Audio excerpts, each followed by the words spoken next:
Hello people of the internet, welcome back. In this video I'm going to be talking through all of the assistive technology that I use because of my hearing loss and what I use it for, and I'm going to go into the technical makes and models and everything for the people that want to know. Because people often ask me this stuff, so this is the detailed version. So first things first, I have a hearing aid for my left ear and a cochlear implant for my right ear. That's obviously the main technology that I use. My cochlear implant, I can't remember the internal implant, what model that is. I'll put it up on the screen and in the description what specific my internal implant is, but it's one of the more recent ones. I only got it 2 years ago, year and a half ago. And then the processor that I use is the Cochlear Nucleus 7. So my cochlear implant is from the brand Cochlear. And the hearing aid I use is from Danalogic, which is the NHS branch of Resound. So it's basically like the Resound Enzo, but it's the Danalogic Ambio S68, I think. Let me take it off and sorry. Danalogic Ambio S98, not 68, and it's got disposable batteries, like replaceable batteries, and I have a full custom ear mold, like a solid one, it's not a skeleton one, and I have a shoe thing on it which allows for direct audio input. It's got the 3 DAI input holes in that, and then this bit is a Roger X receiver, and I'll go into that in a little bit later. So, oh, it's restarting. Never mind. And it's beeping. Right. So, along with my hearing aid and cochlear implant, they both have associated apps that I can control them with on my phone. So for my cochlear implant, that is the Nucleus Smart app, and for my hearing aid, it's called Be More, I think. Is the name of the app for that. Both of those, so my hearing aid is compatible with my cochlear implant. They're designed to work together. So only the Danalogic hearing aids or the Resound hearing aids are compatible with the Cochlear Nucleus 7, 8 and Kanso 2 implants. So if you have a Nucleus 7, 8 or Kanso 2, it has to be the 2, not the 1.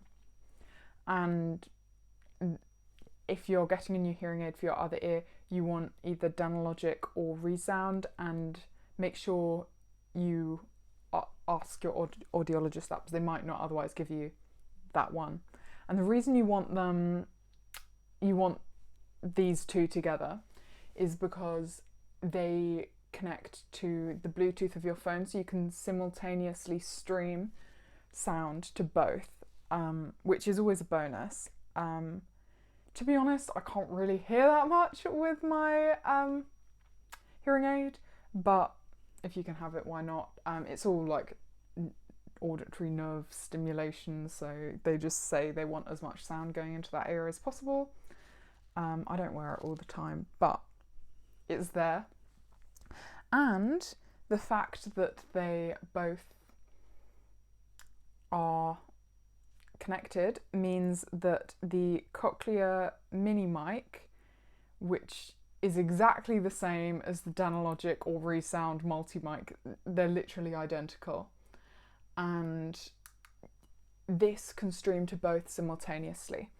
So this, what you can use it for is it has a unidirectional microphone on the top and a multi-directional microphone like on the like flat side, and you can either clip it onto somebody's clothing or place it on a table, and that streams sound directly from the microphones on this to your hearing aids or cochlear implants or both. And it can also has a 3.5mm jack that can be used to plug it into a laptop or TV. So I use that all the time to stream from my laptop, since both of these only support one simultaneous Bluetooth connection. So if I have it connected to my phone, I can't have it connected to my laptop as well. And it's a bit of a faff to like switch off the Bluetooth on my phone, then reconnect it to my laptop, and then, so I just prefer to use this and plug it in. That's easier. This has volume controls on it, and it can also be used to access a telecoil if you don't have your telecoil switched on your cochlear implant or hearing aid.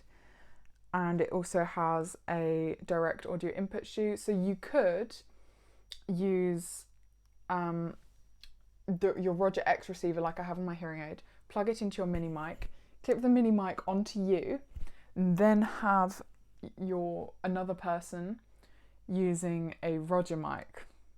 So a Roger mic is from the brand Phonak. I will show you mine.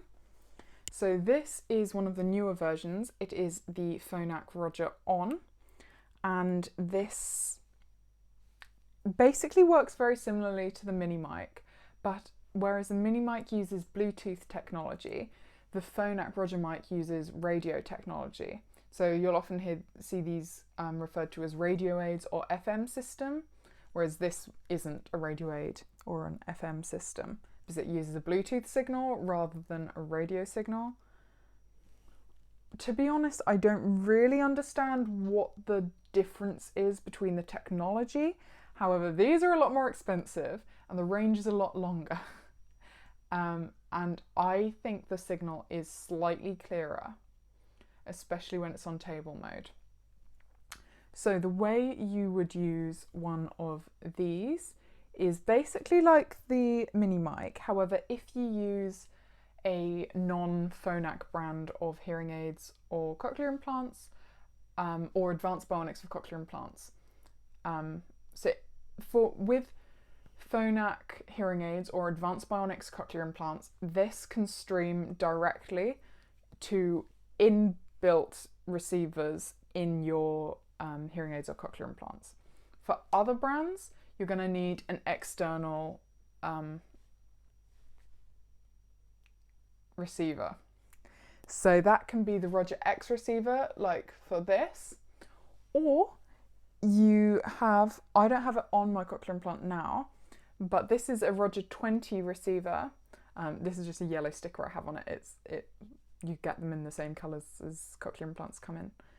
And this plugs on between your main part of your cochlear implant and the battery. So you take the battery off, put this on, and then put the battery back on the bottom.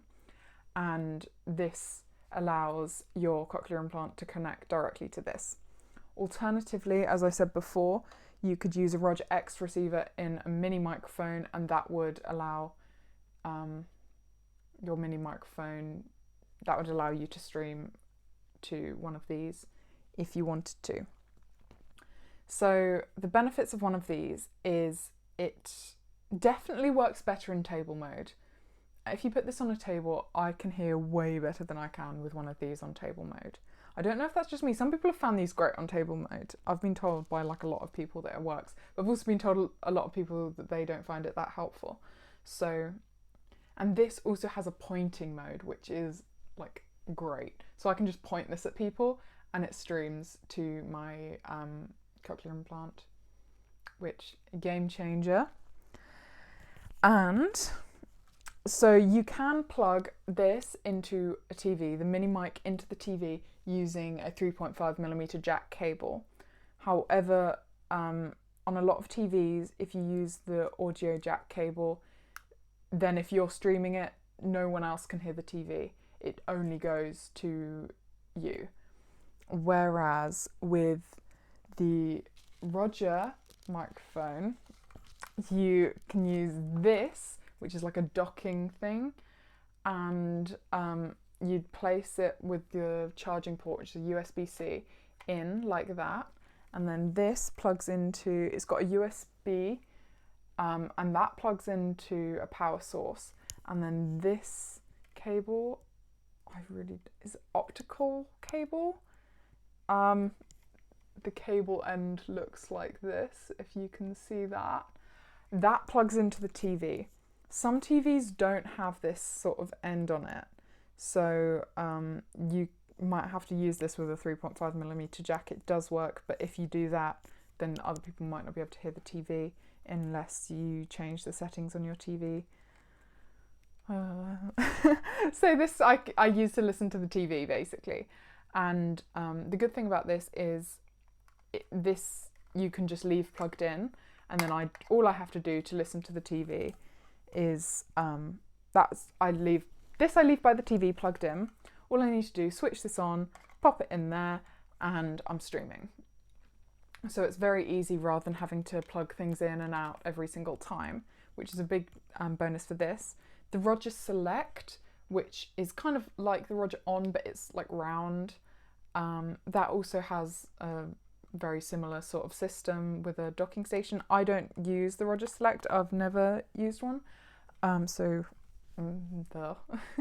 if you can try that out if you have one, let me know how it works. Probably very similar. I was also given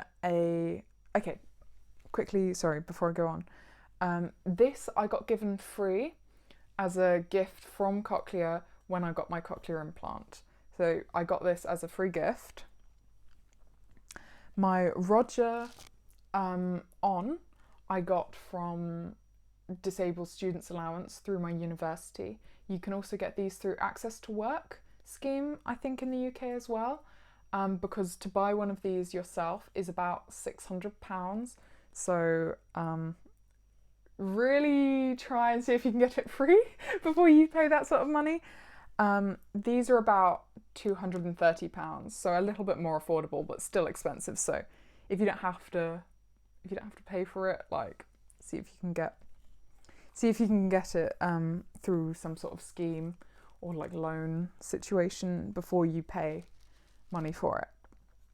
I also was given through my DSA one of these. This is a Roger table mic, and it works very, very much like the Roger On that I showed you a minute ago, but this is more for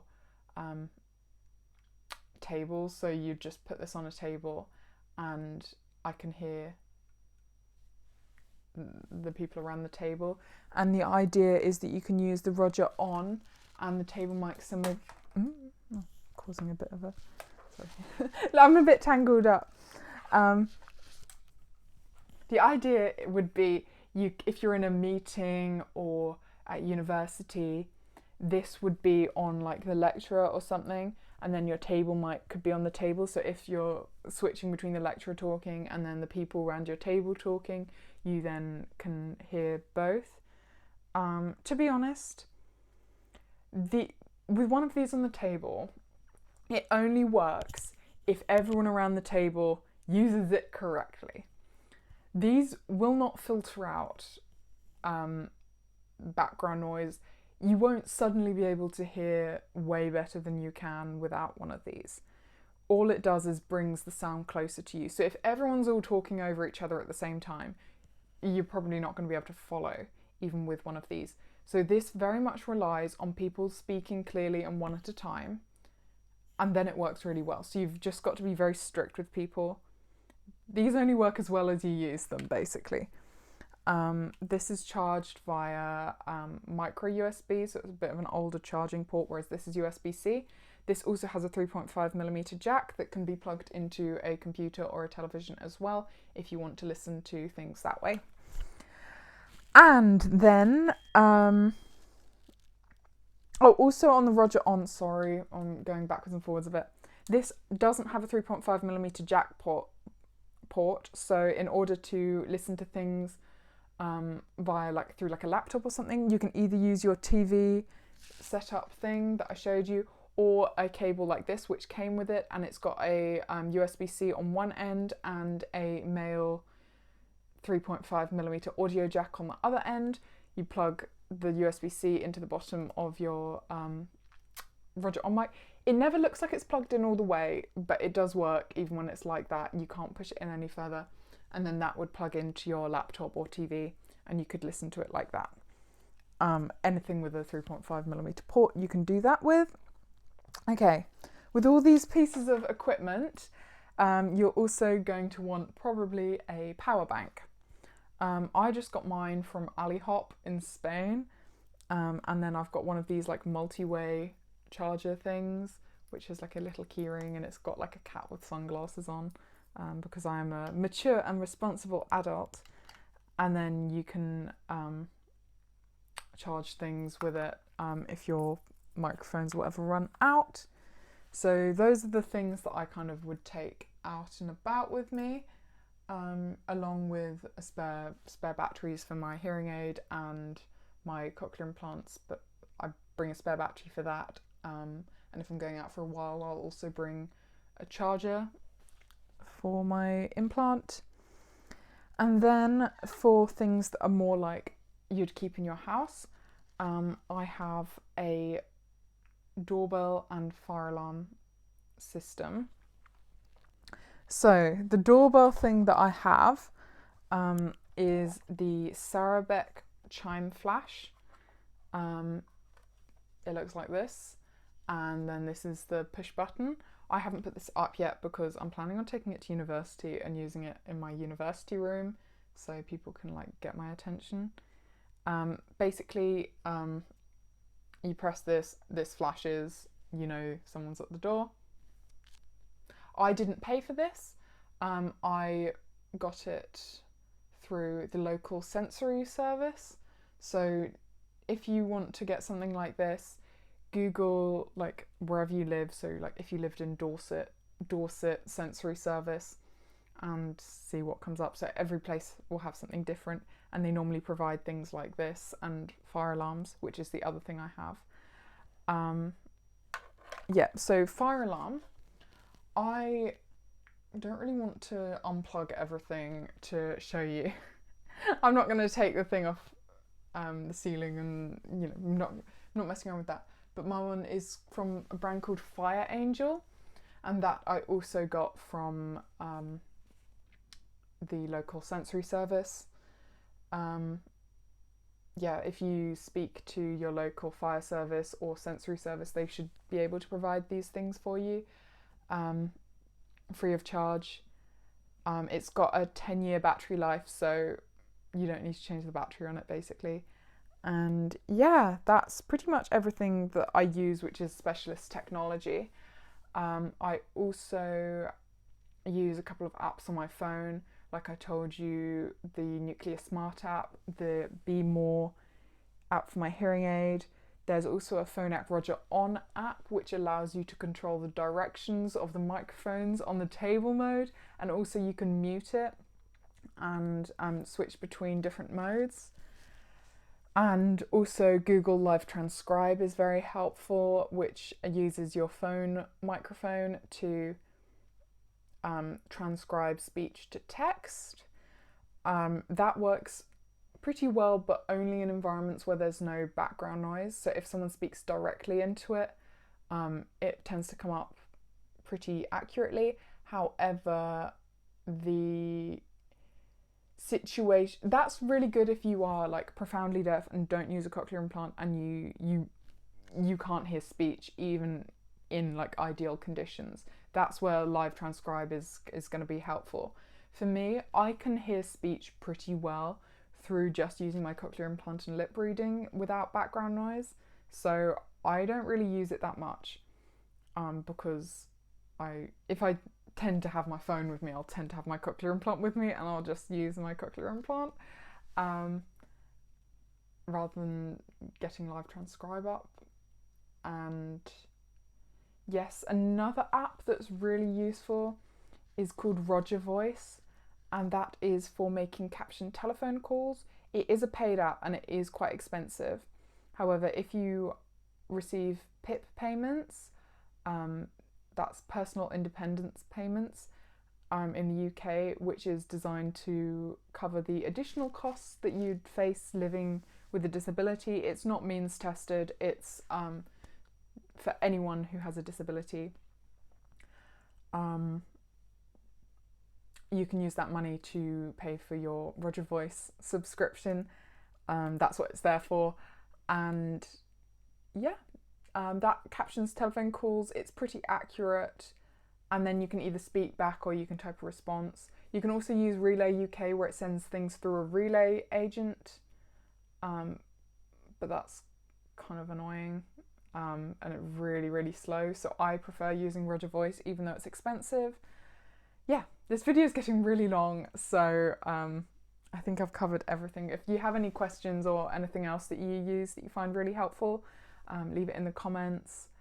Yeah, and thank you for watching. Bye!